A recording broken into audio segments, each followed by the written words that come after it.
Hello, everyone. It's Regine Rousseau with Shall We Wine TV, the Zoom edition. I am super excited because I am back with some friends from Italy.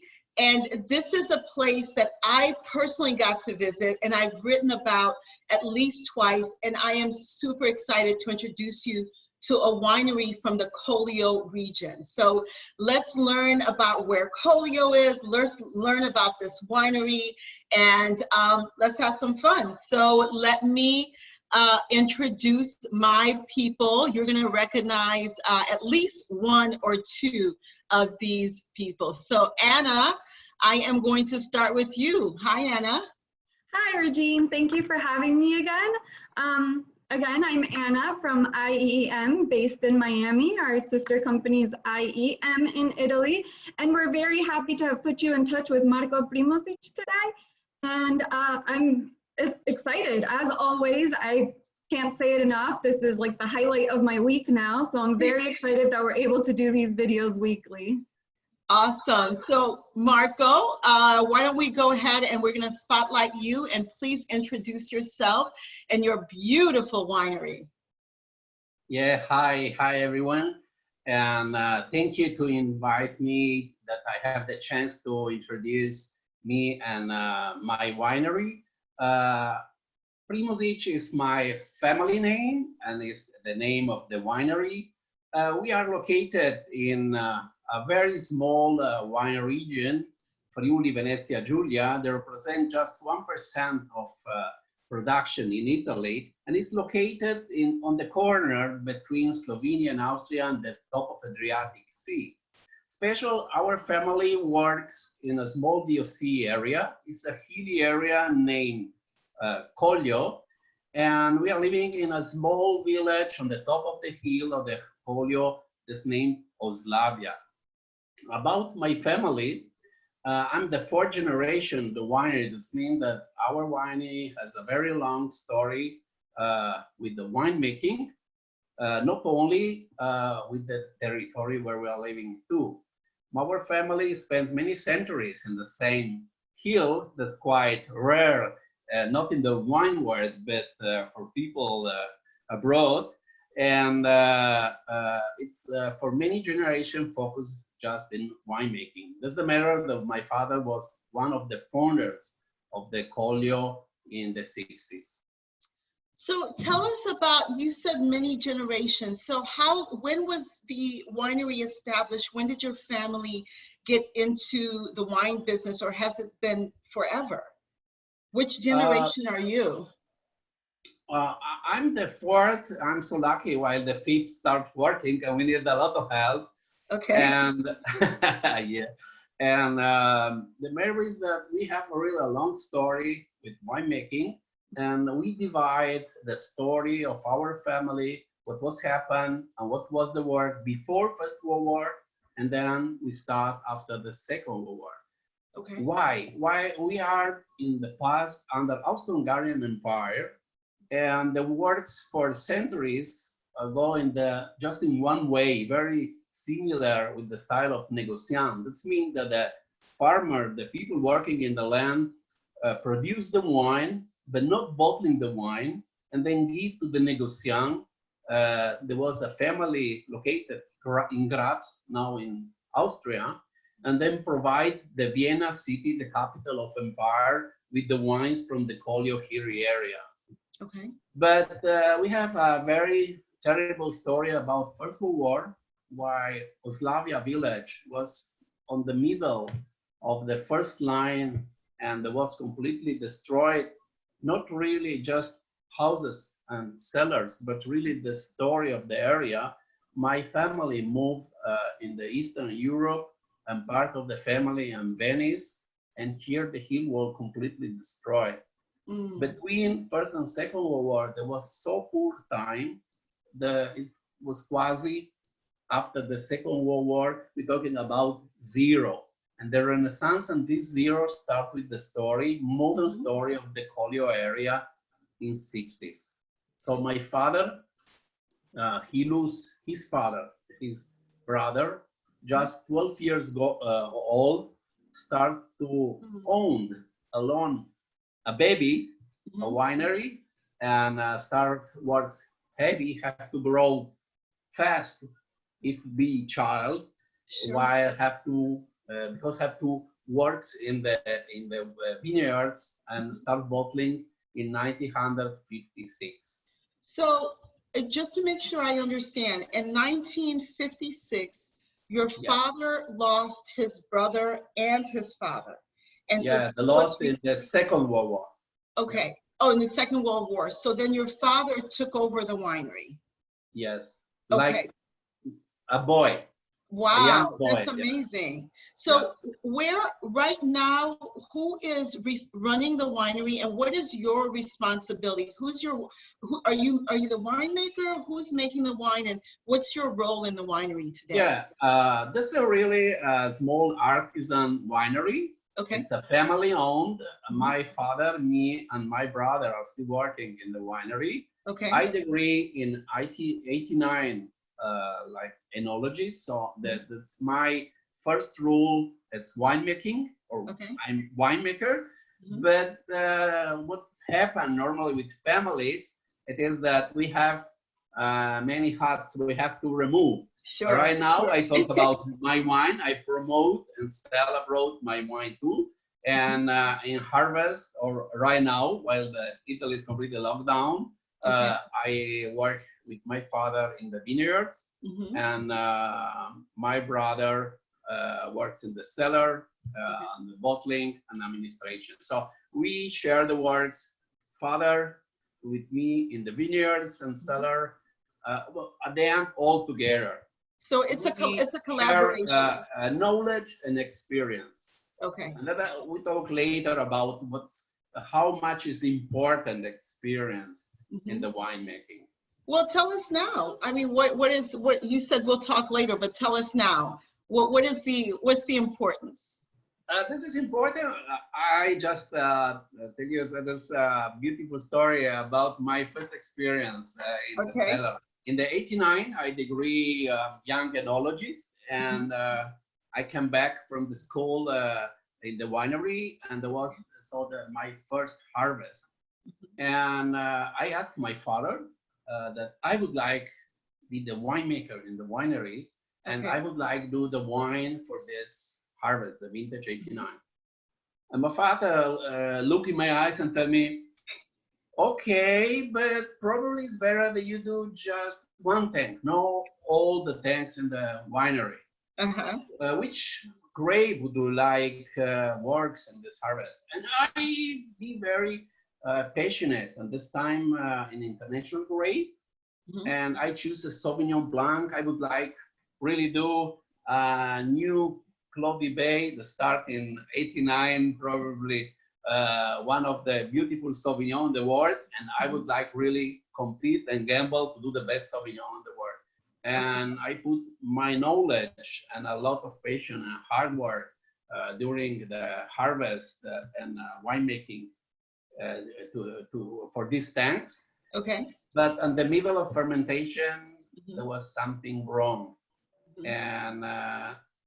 and then at the end, the wine finished very bad. Oh, And wow. yeah, and I was sure that my father would like kill me for that. And she told me, "Young, come here. The matter is that knowledge is very important, but Sure. without experience, you Mhm. don't do nothing in the wine world. While Yes. for our soil, with Mhm. our temperature, with our grapes, it's very important to start with the low temperature of Okay. fermentation, Mhm. and then at the end, give power.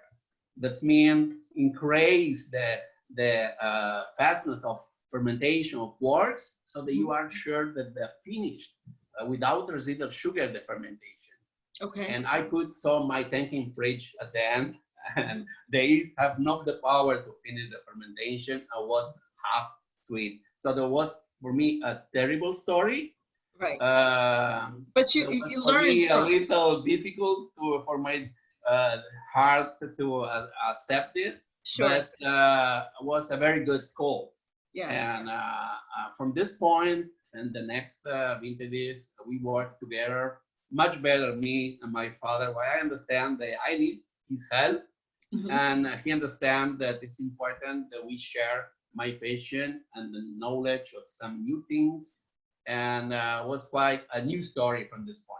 Well, I think it's a good story because a lot of winemakers don't tell about some of the, you know, the wines that didn't come out so great, right? So you have to practice and you have to learn. So I have a question. Now that you are, I know it's a collaboration, but what would you describe as your signature style in terms of wine?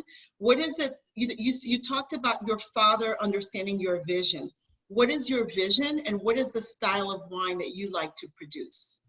But I have to understand that is winemaking and working in the wineland means to understand, especially with a very long story, that means in the last 50 years, means that the point of view of wine is not more the same. We are living in the Collio. Collio have a very good attention for a sustainable wine growing and wine making. And it's very different, the story what's happened in 60s, in 80s, in 90s, or today. There was a time to produce good wines without any defects. Then it was time to do wines with more soil inside the glass. Now we are working much more to understand really the touch with the nature. And so we have started in 60s, or my father, with stainless steel wine. And today we are producing orange wine. It's quite a turnaround the wine and coming back to our grandfathers. But our grandfathers working in this kind of style. And today we really do or catch what is the best of this philosophy. That's mean the expression of nature, of good grades, of less chemicals, where we are living in our hills, not only growing grapes.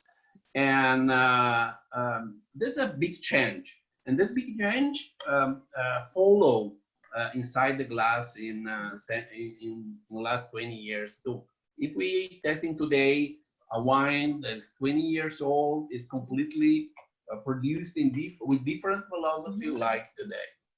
So let's go back, Marko, let's go back a little bit in case we have some people watching who are not familiar with orange wine. So let's talk about what that is. And are you using Malvasia? What grape are you using for orange wines? We are located in Oslavia. Oslavia is the place where are born orange wine in Italy. And it's not just a winemaking style. It's really a living philosophy. And we choose the Ribolla Gialla grape not only why it's or because it's our indigenous grape, but because the Ribolla Gialla is an indigenous grape with a lot of juice and very important and rich skin. The matter is that for fermentation in contact with skin, what orange wine, they are fermented like a red in open wooden barrel. It's very important the quality of the skin of the grapes. And from all grapes that we have in Friuli Venezia Giulia region, from Pinot Grigio, Friulano, Sauvignon, Chardonnay, Ribolla Gialla and Malvasia in Carso, they are the two grapes with very, very rich skin. And this is very important part to produce orange wine. About the philosophy, that means if you like produce an orange wine, it's not just a style of winemaking. It's really a living philosophy. Why you need a very good grapes, you have to plant a vineyard. They start all in vineyard. We are very lucky while Oslavia is a place in the Collio Hill where the soil, the Ponca soil, is very poor. Ponca is a soil with a very good drainage. It's oceanic origin, and it's a soil very rich in iron. and very poor in organic material. Ribolla Gialla is a grape that grows fast, that produces a lot of yield. But if you have a good vineyard with good soil, very poor soil, they produce less and good. It doesn't matter why or need Ribolla Gialla, the hills, the top of the hills and the Ponca soil to produce orange wine. Let's talk a little bit about the flavor profile. So if someone is new to orange wines, new to your wines, what are some of the flavors that they should expect? To understand a little the flavors, we have to understand a little the winemaking process. Okay. Because some things happen and some aromas are born and some we lose during the fermentation. Okay. The grapes, they are hand-picked, fermented in open wooden barrel without sulfites, with any adds, without selected yeast, without temper control, in very natural way. The spontaneous fermentation works with bacters with different kind of indigenous yeast and without temper control. What mean that? Means that we lose the classic prime aromas of the white wines. We lose and fire with high temperature the classic aromas, elegant, some white flowers. But from the skin, we increase the richness from new range of aromas. They are orange wine, very rich. And there are some ginger notes, some fruit notes, some exotic notes, and with aging, some green tea notes that increase completely richness of aromas, but in new range of the aroma. We don't talking about white flowers or exotic fruits. It's more like mango, ginger, more spicy, and like tannin at the nose, more dryness. Okay. Yeah. So you mentioned Sauvignon Blanc. You mentioned orange wine based with Ribolla Gialla. What other wines do you produce? For us, the most important wines are, of course, Pinot Grigio pay the bills. It's an important grape. Okay. But that's very important for all Tre Venezie. But two wines are very important for us in Collio. One is the Collio Bianco, the field blend. And the second for us in Oslavia is the Ribolla Gialla Orange. These two wines are the flagship of territory. Perfect. And special for our winery as our flagship too. And all of these wines are exported to the US, correct? Yes. Okay, fantastic. So explain Collio Bianco for us, because that was new to me. And then tell us about your style and a little bit about what this field blend means to the area today. The Collio Bianco represents a very old Vienna tradition. This is to plant different grapes in the same vineyards. The idea or the philosophy of Collio Bianco is that different grapes works like in music, different instruments. And if you put together, you make a new sound. Does not dominate from one grape, but it's the summa of all grapes together. In our case, the Collio Bianco is named Clean. Clean is the name of the vineyards. That means in our dialect, wedge. So the piece of wood they're using in past to stop a car. Yeah, this is quite a triangle inside the hill. And as a local name is Clean. In this vineyard, growing together three kinds of grapes: Friulano, Chardonnay, Sauvignon Blanc. We pick hand the grapes the same day or three. There is really a field blend, co-fermented grape. Start the fermentation in barrels, in wooden barrels, not in brick. In Italian, caratello, it's a little bigger. Slavonian wood, a little more dry, and make the fermentation and the aging inside the barrel.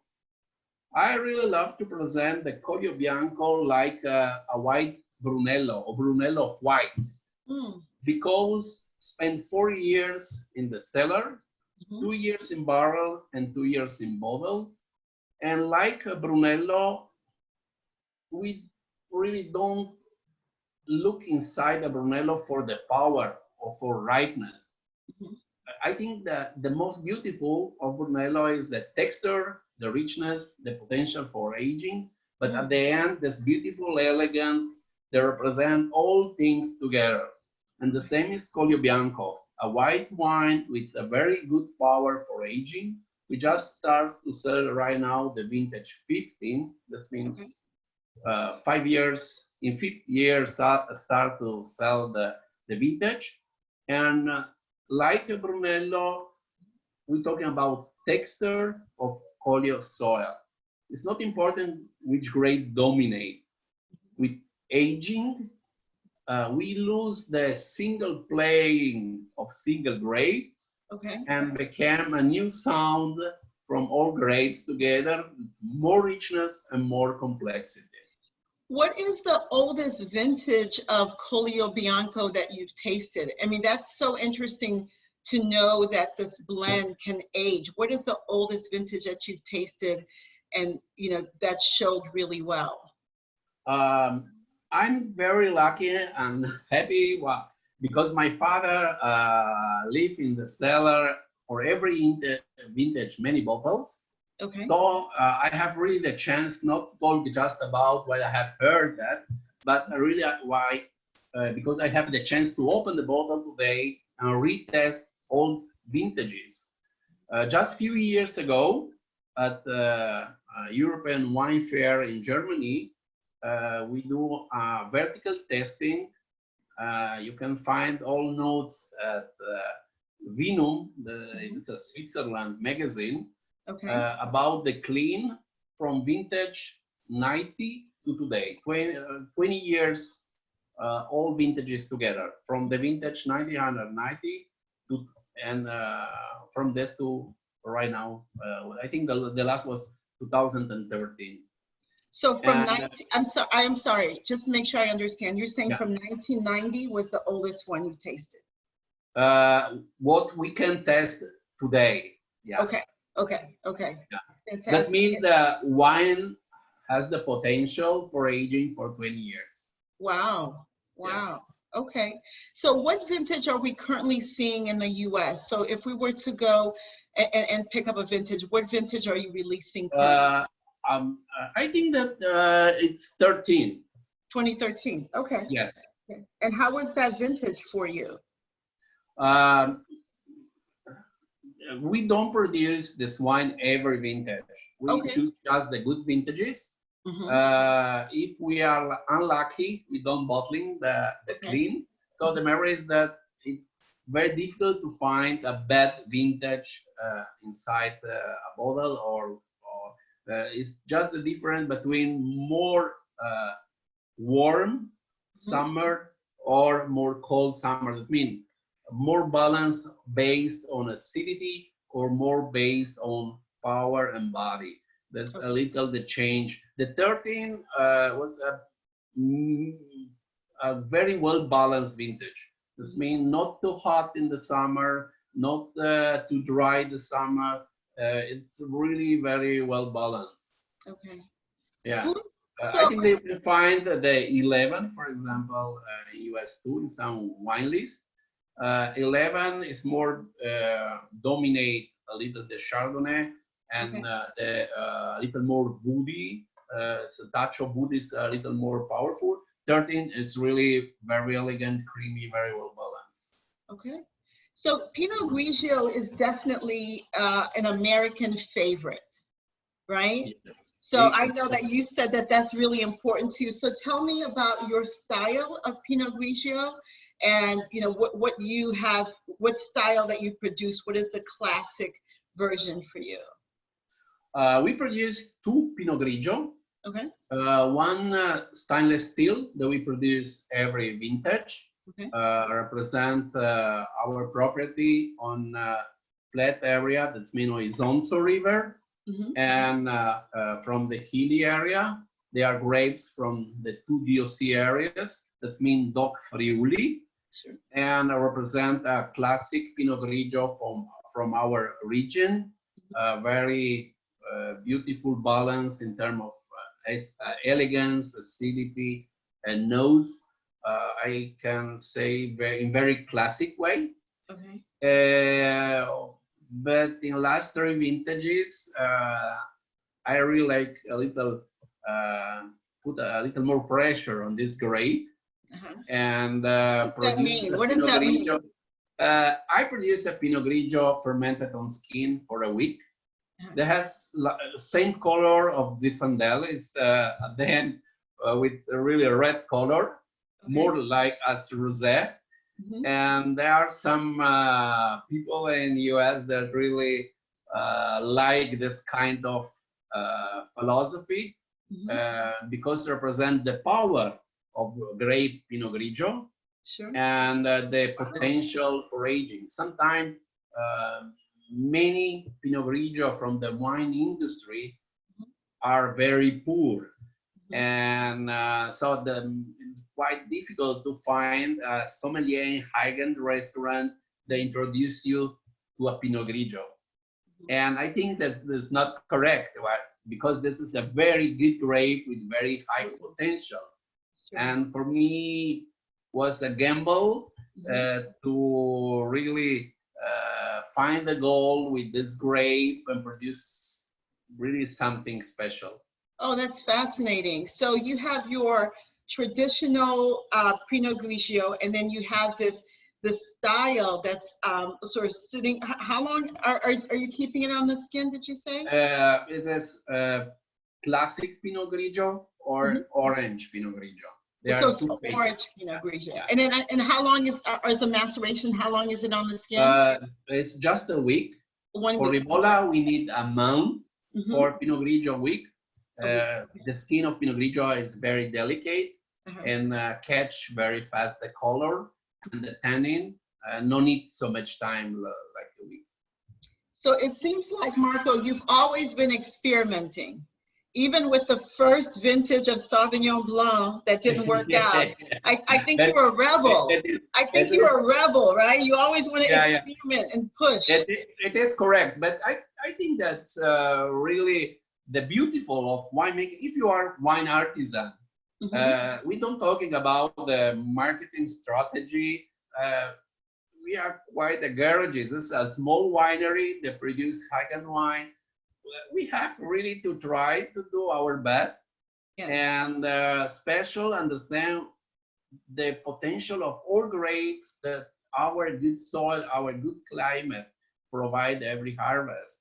And I don't like produce boring wine. Good, I love that. I love that. So I'm going to ask you a very strange question.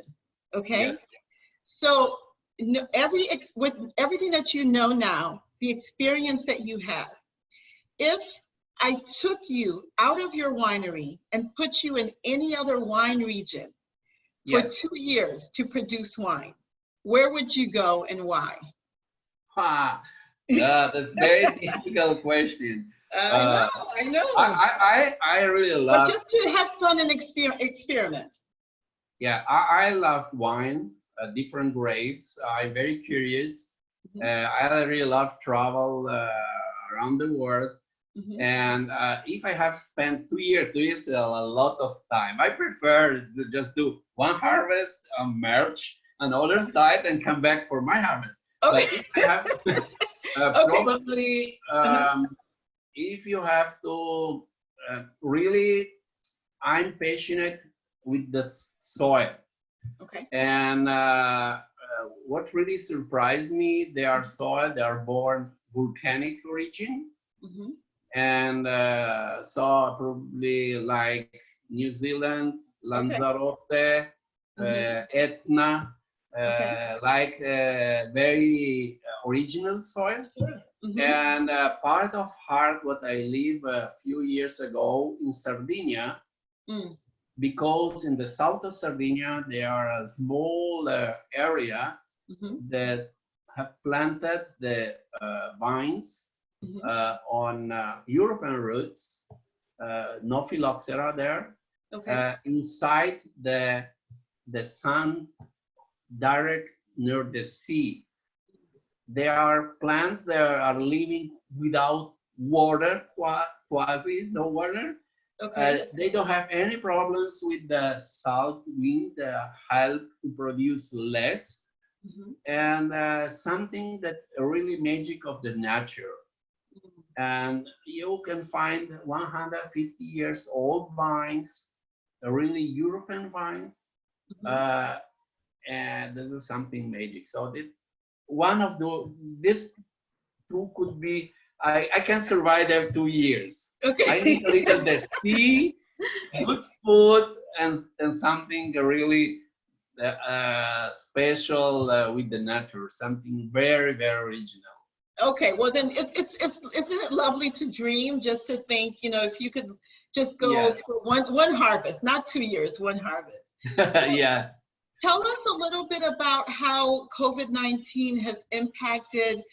Well, before I ask you that, I wanted to ask you, what does the next generation look like for you? What is the next generation of the winery? Do you and your brother have family and children who are currently working with you? Both of us have children. Hmm. From my fathers, they are still young. They have to Okay, spend many years in the school. okay. Uh, I have two children too. That they have to finish the university next Okay. year, Yeah. and but they are still involved in the winery, and it's very interesting that Mhm. they don't like works with me, but with the grandfather. So Okay. that's a connection is between my father and my boys and girls. So that's a very beautiful connection. Wonderful. It's very interesting how hard has worked our father with me and my brother, quite in German style. We are here in northeastern little part of Italy, Mhm. and how in different way works grandfathers with the youngs. Oh, And that's a very beautiful connection with mhm. different language. That means they are very social connected. Yes. And so I'm not Instagrammer. My father is Instagrammer. So that's Oh, 80, really? 80 years old. Yeah, you can find my father on Instagram. Oh, I love it. Well, I'll Yes. definitely follow him. I will follow him. So that's a lovely story. It's nice to know that your children are involved and that they're going to keep everything going. That's beautiful. So Yeah, I have heard many times that many people are talking about our generation special. The youngs are not passionate. The youngs they don't like heavy work. The youngs they would like just dreaming. I don't agree with this point of view. yes. I find that the new generation they are so much in touch with all what means nature, future, sustainable, Mm-hmm. biologic, biodynamic, much more of our fathers. So Yeah. the more really food and hands inside the growth, and that's make me a very positive feeling for the future. I love it. That's lovely. So, we ask everyone that we speak with, tell me a little bit about how COVID-19 has impacted production, distribution, and what are you looking forward to when we go back to normal? I don't know if we'll ever go back to normal. It's very difficult. It's tough, very tough. We are completely locked down in Italy for 2 months. Mhm. Our customer are 90% restaurants. Okay. If they are not open, that means that we don't have any customer. Hmm. In US, our most important places are New York, San Francisco, and Chicago, but New York and San Francisco are completely locked down. And the same happened in Russia, the same happened in Asia, Southeast Asia. It's a global wide, really the restaurants It's very terrible time. Our point of view, it is we don't produce wines that have to turn in 6 months. We're producing wine that we can wait 1 or 2 years to put on the market. We have the energy to wait a year, but we need, of course, to survive that restaurants starting around the world to working, starting buying wine, that our life, I think, does not have to, I'm sure that come not back to same, but a little more social, not only digital, but a real life. We need all, and I hope that we find a way to go back to the restaurants. Yes, we have to. I think it's going to be, we have to be strategic about it, but I think we have to. So in the meantime, we will look for Primosic. I pronounce it correctly? Yes, correct. Thank you. Primosic wines at our local shops. So we'll definitely make sure that we include a photo so that people can support and find the wines. Before we close, Anna, Marko, is there anything that I forgot to ask you? Anything else that you want to share? I mean, I feel like we learned about you. We learned about where you're going to go harvest for one harvest. Yeah, just learned a lot about your family, which is amazing. And I can't wait to taste the wines. So tell us, is there anything else that I forgot to ask you? The last is just if we have the chance to travel in the next future, I invite you, beautiful ladies, and all guests to come and visit our beautiful region, our beautiful hills, and Oslavia village, and so on. This time we have really the chance to test together old vintages. Well, that's easy. Anna, are you available for that? Oh my, I'm ready. I'm ready. Welcome, welcome. Well, thank you again. This was a lovely conversation. I am super excited to meet you and share your story. So thank you so much for your time. Grazie. Grazie a voi. Grazie. All right, hold on one second.